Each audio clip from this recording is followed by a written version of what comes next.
PSS Sleman akan bertemu dengan PSIS Semarang pada lanjutan Liga 1 BRI ronde ke-31. Nah, PSS Sleman yang saat ini posisinya mendekati zona degradasi dan masih belum relatif aman kalau menurut kami, harus berjuang agar bisa meraih poin di pertandingan kali ini. Dan sedangkan PSIS Semarang sepertinya harus memperbaiki posisinya di klasemen sementara, dan mereka juga pasti akan mencoba untuk meraih kemenangan di pertandingan kali ini. Nah, seperti apa peluang dari dua klub ini ketika mereka bertemu? Yuk kita bahas di Fometic Channel.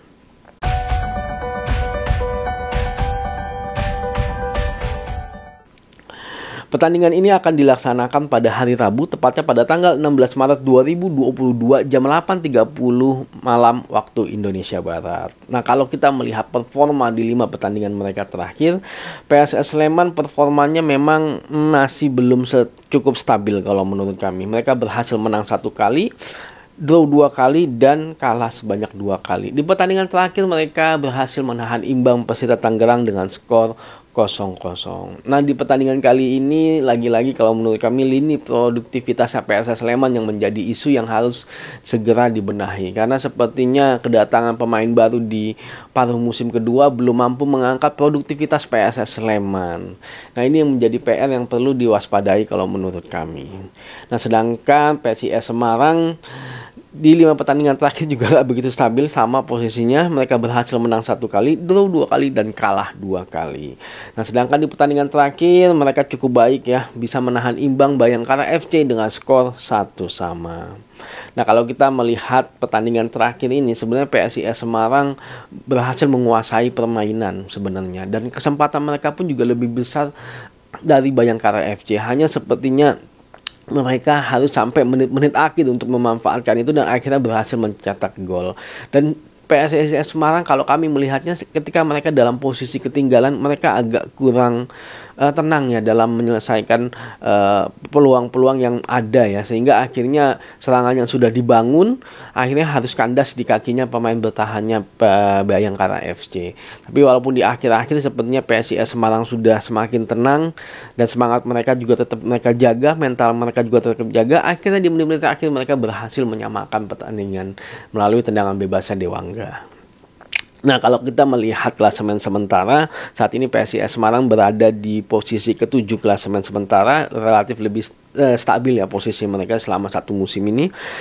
Dari 30 kali pertandingan, poin mereka di angka 39, sedangkan PSS Sleman saat ini berada di peringkat 14 ya. Di bawahnya ada Barito Putra dan juga ada Persipura Jayapura yang siap menyalip kalau mereka mengalami kekalahan. Dari 30 kali pertandingan, poin mereka di angka 33. Nah, kalau kita melihat insight-nya saat ini, memang 2 klub ini mempunyai produktivitas yang cukup kurang baik kalau menurut kami. PSS Sleman hanya mampu mencetak 2 gol di 5 pertandingan terakhir, sedangkan PSIS Semarang hanya mampu mencetak 4 gol di 5 pertandingan mereka terakhir.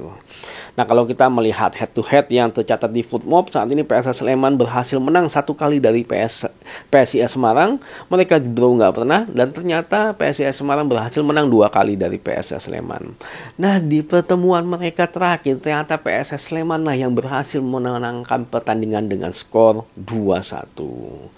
Nah, kalau kita melihat statistik sampai dengan saat ini untuk PSS Sleman ternyata produktivitasnya lebih baik dibandingkan dengan PSIS Semarang, yaitu di angka 1,1 gol per pertandingan, sedangkan PSIS Semarang di angka 0,97 gol per pertandingan, walaupun nggak beda jauh ya sebenarnya. Nah, dalam hal pertahanan ini yang cukup signifikan, PSS Sleman angkanya di angka 1,37 gol per pertandingan, sedangkan PSIS Semarang di angka 0,87 gol per pertandingan.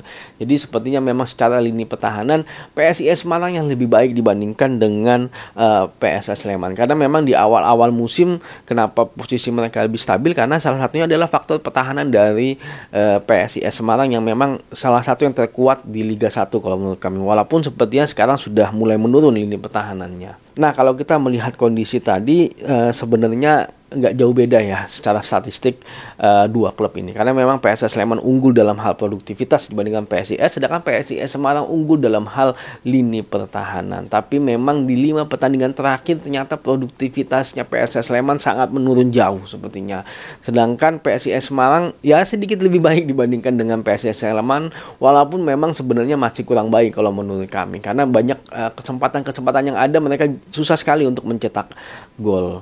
Nah, kondisi tadi memungkinkan PSIS Semarang untuk lebih bervariasi kalau menurut kami, dan akhirnya mereka berhasil menciptakan gol melalui set pieces ya. Nah, ini mungkin yang perlu diperhatikan oleh PSS Sleman ya, karena banyak tendangan bebas di PSIS Semarang, dan mereka harus memperhatikan itu jangan sampai mereka melakukan kesalahan di titik-titik berbahaya, di area berbahaya, sehingga akhirnya PSIS Semarang mampu mencetak gol melalui tendangan bebas.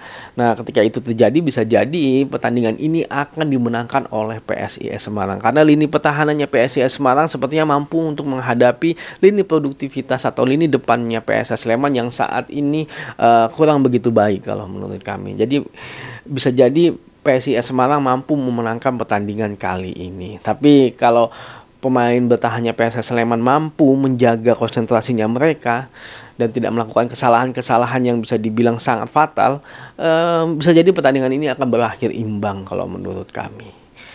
Oke, terima kasih sudah nonton video ini. Jangan lupa ditonton pertandingannya. Majelis Sepak Bola Indonesia. Adios.